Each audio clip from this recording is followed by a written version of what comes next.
Hi, historians. Hope you're enjoying world history with Mr. Barcena. I'm surely enjoying teaching you guys. So we're studying ancient Egypt, a nearly 3,000 year uninterrupted civilization in northern Africa, right here. Now, Egypt's empire actually at its height was about this big, right about here. Egypt never seemed to be really interested in expanding their empire any more than that. Either because they didn't have the resources to do that, or they just did not have the inclination to do that. They thought that their land along the Nile River was a blessed land and probably did not feel the need to expand much farther than the borders of Egypt. However, they did from time to time make attempts to enlarge their empire, both north and south, and they were checked by fierce forces in doing so. So last week, we watched the video Focus on Egypt, talked about various aspects of Egyptian life and geography. Then we studied 5.2 in the workbook, Life in Ancient Egypt, and there we learned a lot about ancient Egyptian culture and their religion. They were a very religious civilization. And through the millennium, their religion became more and more sophisticated. They believed in an afterlife, and that if they led a good life on earth, they could be rewarded with an afterlife that was even better.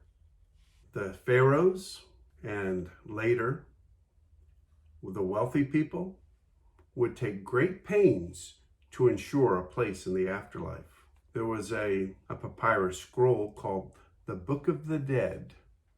Now, if you were a wealthy person or a pharaoh, later in Egyptian history, in the Middle and New Kingdoms, you could purchase a Book of the Dead for yourself, a scroll for yourself.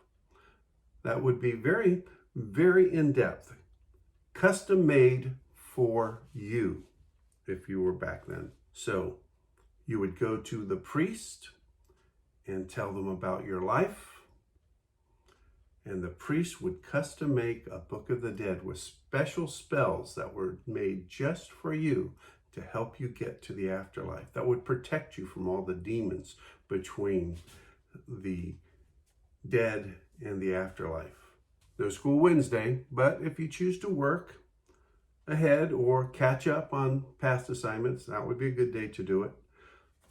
The latter part of the week, we're going to work on a project. Remember the cuneiform art project, art message project? We're going to do a Egyptian hieroglyphic project, art project. So let me read to you what's expected of you. You are going to pretend that you're an ancient Egyptian. And you're going to use the chart, the PDF chart that I'll provide, to write a minimum 10-word message to Osiris, god of the underworld, explaining to him why you should be allowed to be admitted to the afterlife.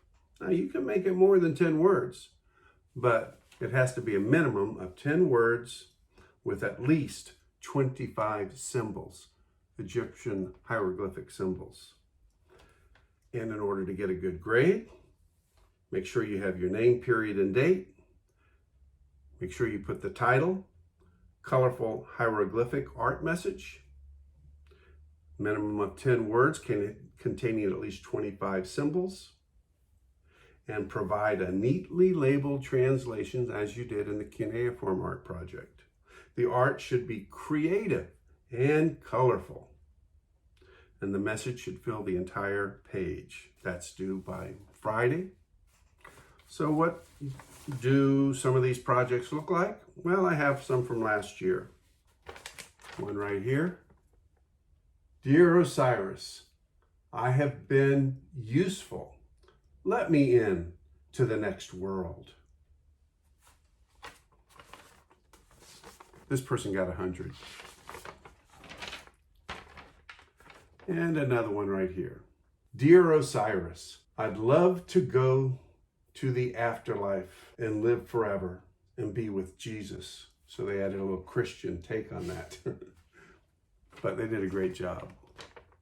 It's a lot of fun. Then again, it's another secret code you can use to send messages to your friends.